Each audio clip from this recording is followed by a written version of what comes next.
Pudding unboxing time. জীবনের প্রথম একটা পারফেক্ট পুডিং বানাতে পারলাম, কি যে খুশি লাগছে বলে বোঝাতে পারবো না। এখন এখানে কথা আসতে পারে যে পুডিং মনে হয় আর কেউ বানাতে পারে না। হ্যাঁ ভাই, পারে, সবাই পারে, কিন্তু যারা প্রথমবার সেকেন্ডবার ট্রাই করার পরে যারা ব্যর্থ হয়েছে, থার্ড টাইম যারা বানায় আর ওইটা যদি পারফেক্ট হয়ে যায় তাহলে ওইটার খুশি হয়তো বা বলে বোঝানো যাবে না আমার মতো। যাই হোক, তো চলেন আমি কিভাবে পুডিংটা বানাইছি সেটা আজকে আপনাদের সাথে একটু শেয়ার করি। ফ্রিজে দুধ ছিল, তো আমি দুধটা বের করে প্রথমে বরফটা একটু জাল করে ছাড়িয়ে নিয়েছি। আর আজকের পুডিংয়ে আমি কর্নফ্লাওয়ার ইউজ করেছি, যেটা হয়তো বা অনেকেই করে অনেকেই করে না, আমি জানি না কে কে করে, বাট আমি আজকে প্রথম ট্রাই করলাম।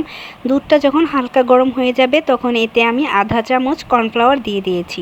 এবার ভালো করে দুধটা জাল দিতে হবে, আর কর্নফ্লাওয়ার দেওয়ার কারণে দুধটা খুব তাড়াতাড়ি ঘন হয়ে যাবে। যাই হোক, দুধটা অনেকটাই ঘন হয়ে গেছে। এবার এটাকে আমি চুলা থেকে নামিয়ে সোজা ফ্যানের নিচে নিয়ে আসলাম। এবার এটাকে ভালো করে নাড়তে নাড়তে ঠান্ডা করে নিব। আজকের এই পুডিংটা বানানোর জন্য আমার মনে অনেক বেশি নার্ভাস কাজ করছিল, আর মনে মনে শুধু একটা কথাই ভাবতেছিলাম, হবে কি হবে না, কারণ এর আগেও দুইবার আমি ব্যর্থ হয়েছি। যাই হোক, তো এবার আমি ক্যারামেলটা তৈরি করে নেব। এর জন্য 2 চামচ চিনি দিয়ে তার সাথে 1 চামচ পানি দিয়েছি। যেই পাত্রে আমি পুডিংটা সেট করব ওই পাত্রেই আমি চিনি দিয়ে ক্যারামেলটা তৈরি করে নিব, যাতে করে অন্য পাত্রে আমার আর ঢালাঢালি করতে না হয়। যেহেতু এটা স্টিল, তাই আর কি আমার কোনো অসুবিধা হচ্ছে না। তবে একটা জিনিস আমি ভালো করেই বুঝেছি, এই স্টিলের পাত্রে যদি ক্যারামেলটা তৈরি করা হয় তো প্রথমে তো কালার বোঝা যায় না, বাট যখন বোঝা যায় তখন দেখি একবারে গাঢ় কালার হয়ে গেছে।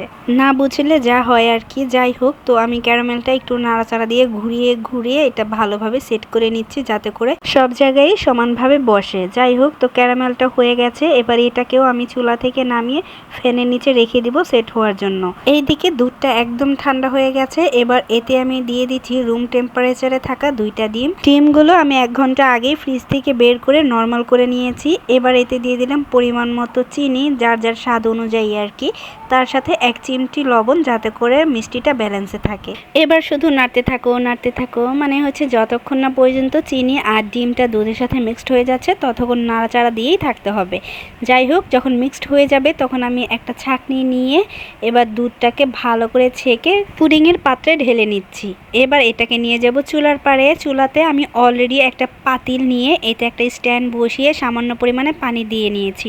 এমনভাবে পানিটা দিতে হবে যাতে করে যখন পানিতে বলক চলে আসবে তখন যেন পুডিংয়ের পাত্রের উপরে না উঠে যায়। জানি এটা হয়তো সবাই জানেন, বাট তাও এটা আমি আবার বললাম, কারণ এর আগে যখন আমি পুডিং বানিয়েছিলাম তখন আমি না বুঝে পানি দেওয়ার কারণে পানিতে বলক এসে পুডিংয়ের মধ্যে চলে গিয়েছিল। যাই হোক, তো এই তো টানা 40 মিনিট আমি এটাকে চুলায় রাখার পরে এবার আমি একটা কাঠি দিয়ে দেখতেছি কতটুকু হয়েছে।